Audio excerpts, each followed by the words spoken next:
Hace 70 años que esta enigmática palabra fascinó al mundo entero. 70 años del estreno de Ciudadano Kane, la película con la que se dio a conocer en el mundo del cine el precoz Orson Welles. Desde entonces su leyenda no ha hecho sino crecer hasta convertirse en poco menos que un lugar común, como uno de los títulos más importantes de la historia del cine, encabezando una y otra vez las listas de las mejores películas de todos los tiempos. I made no campaign promises because until a few weeks ago I had no hope of being elected.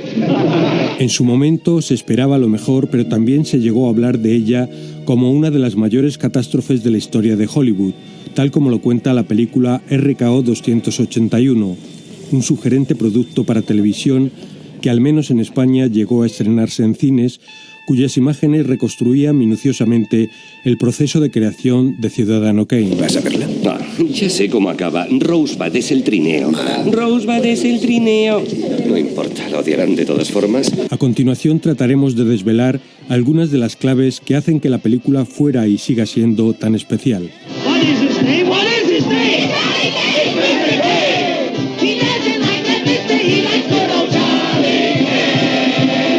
Orson Welles, que había sido el prototipo de niño prodigio, llegó a participar en una obra teatral a la edad de 3 años, alcanzó notoriedad en el universo teatral de Broadway como actor y como director de escena. Shakespeare ocupó el núcleo central de su selecto repertorio. And be these juggling fiends no more believe. Asociado John Houseman, Orson Welles fundó en los años 30 el Mercury Theatre, una compañía estable formada por actores, músicos y guionistas que inauguró los dramas radiofónicos en la emisora CBS. The Columbia Broadcasting System and its affiliated stations present Orson Welles and the Mercury Theatre on the air in The War of the Worlds. El 30 de octubre de 1938, Welles y sus compinches aterrorizaron a Nueva York y a buena parte del estado de New Jersey con su versión radiofónica de La Guerra de los Mundos de H.G. Wells, planteada como si en ese mismo momento se estuviera produciendo una invasión extraterrestre. We now return you to the music of Ramon Raquello, playing for you in the Meridian Room of the Park Plaza Hotel, situated in downtown New York. En esa época había un montón de chiflados en la radio como comentaristas, gente que quería mantenernos fuera de los problemas europeos, salvadores del fascismo. La gente creía todo lo que oía en la radio, así que pensé, vamos a hacer algo imposible para que se lo crean. Luego les revelaremos que es solo radio. Ahora no se podría hacer. Los que lo intentaron en otros países acabaron en la cárcel. Sin embargo, yo conseguí un contrato en Hollywood. Fue la RKO uno de los principales estudios del momento, la que acabó haciéndose con los servicios de Orson Welles y también de su compañía teatral.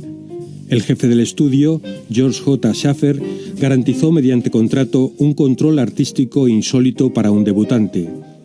El acuerdo hablaba de 2 películas en las que Welles podía producir, dirigir, escribir e interpretar. RKO debería aprobar las historias a tratar y supervisaría el presupuesto en el caso de que éste sobrepasara el $500,000. En mis inicios en el teatro y en el cine tenía la confianza de la ignorancia. Al no saber nada acerca del tema no había razones para tener miedo. Si vas caminando por un acantilado y no sabes que está ahí, sientes total confianza. Yo descubrí la ignorancia en el teatro y en el cine, cuando ya llevaba algún tiempo metido en ello. En un primer momento, Welles se planteó una adaptación del Corazón de las Tinieblas, que ya había escenificado con el Mercury Theatre en la radio. Pero al poco la novela de Joseph Conrad fue abandonada y en su lugar empezó a tomar cuerpo la idea de hacer una especie de biografía del magnate de la prensa William Randolph Hearst, sobre el que al parecer llevaba años recopilando material el veterano guionista Herman Mankiewicz. Uno y otro se disputarían más tarde la autoría tanto de la idea, que durante un tiempo se tituló American, como del guión, que se alzó con el único Oscar de los 9 a los que estuvo nominada la película en 1941. How do you do, ladies and gentlemen? This is Orson Welles. I'm speaking for the Mercury Theatre, and what follows is supposed to advertise our first motion picture. Citizen Kane is the title, and we hope it can correctly be called a coming attraction. Planteada como una investigación sobre el misterio de un potentado que lo ha tenido todo y que muere prácticamente solo en la inmensidad de su ostentosa mansión, rodeado de las apabullantes colecciones que ha ido acaparando a lo largo de una vida compleja y contradictoria, se desarrollaba en una serie de flashbacks que retrocedían hasta la infancia del personaje e iban pasando por las etapas más significativas de su cara pública y materializando en la pantalla los aspectos más turbios de sus comportamientos privados.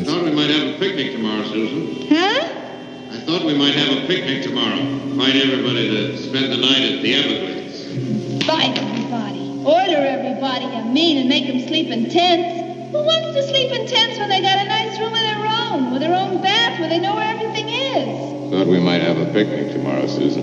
Pero Wells, que además encarnó portentosamente a Kane, logró poner en pie un fascinante retrato del poder y de la capacidad maquiavélica de manipulación, pero también de la carencia de afectos, de la amistad traicionada, de la más absoluta soledad, de la decadencia y la decrepitud, y en última instancia de la añoranza de la inocencia perdida.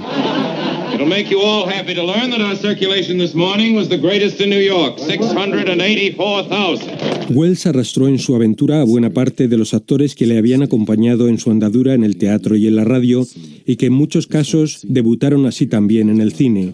Maybe I wasn't his friend, but if I wasn't, he never had one. Maybe I was what you nowadays call a stooge. Mr. Leland, you were going to say something about Rosebud. A good cigar, do you? I've got a young physician here who thinks I'm going to give up smoking.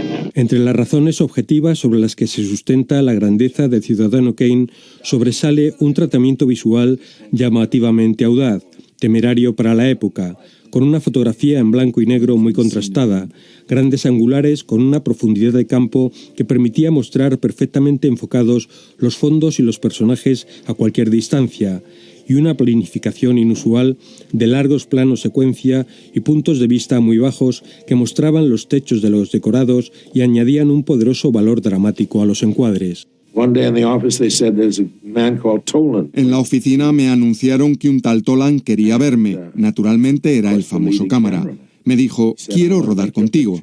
¿Por qué?, le dije. No sé nada de películas. Y contestó, precisamente, porque creo que si te dejan trabajar en plena libertad, podemos hacer algo que parezca diferente. Greg Toland fue el director de fotografía y por tanto el responsable de un porcentaje importante de ese estilo visual prácticamente experimental. Irreemplazable también fue la dirección artística que corrió a cargo de Perry Ferguson, uno de los nombres fijos de la RKO que se empleó a fondo en el diseño y la construcción de los más de 80 decorados que planteaba el denso guión de Mankiewicz y Wells, con la dificultad añadida de la profundidad que exigía el tratamiento fotográfico. Welcome to the Enquirer, Mr. Kane. I'm Herbert Carter, the editor-in-chief. Thank you, Mr. Carter, but this is Mr. Leland, how do you do, Mr. Leland? New dramatic critic. I hope I haven't made a mistake, Jedediah. It is a dramatic critic you want to be, isn't it? You know that's right. Are they standing for me? You? Oh, yes, Mr. Kane. Otro personaje imprescindible para entender las bondades de Ciudadano Kane fue el músico Bernard Herrmann, procedente también de la compañía teatral radiofónica. En su primer trabajo para el cine, Herrmann compuso una serie de temas para una orquesta inusualmente reducida en las bandas sonoras de la época, que le permitían subrayar el valor dramático de algunos instrumentos de viento.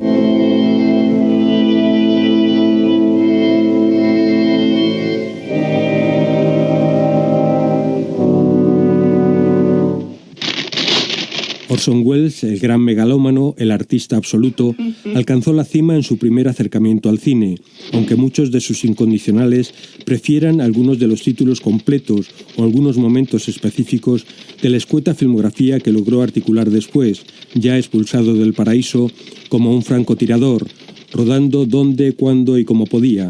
¿A usted qué le gustaría ser? Dueño de un yate. Hay quien reconoce mejor su genialidad en algunos fragmentos de la mutilada El esplendor de los Amberson que rodó a continuación. ¿Es usted ciudadana americana? Estoy oyendo un tic-tac. Sí, muy bien. Buenas noches. ¿De verdad? Estoy oyendo un tic-tac. O en el larguísimo y virtuoso plano secuencia con el que se abre Sete Mal. Mike, ¿te das cuenta de que es la primera vez que estamos juntos en mi país? ¿Y tú te das cuenta de que hace más de una hora que no te beso? O en la caleidoscópica secuencia de los espejos de La Dama de Shanghái.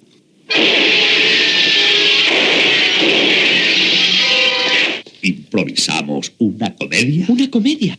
Incluso en algunos pasajes del compendio shakespeariano de Campanadas a medianoche. Esta silla será mi trono. Y este cojín, mi corona. 5 years ago, he wrote from that place down there in the south. What's it called? Shangri-La, El Dorado, Sloppy Joe's. What is the name of that place? All right. Xanadu. I knew it all the time. Sea como sea, ahí queda la fuerza incontestable y pionera de Ciudadano Kane, mucho más poderosa y convincente ahora que empieza a verse por fin en algunas copias restauradas que devuelven toda su grandeza al inspirado dramatismo de su fotografía en blanco y negro. No, Mr. Bernstein. If I hadn't been very rich, I might have been a really great man.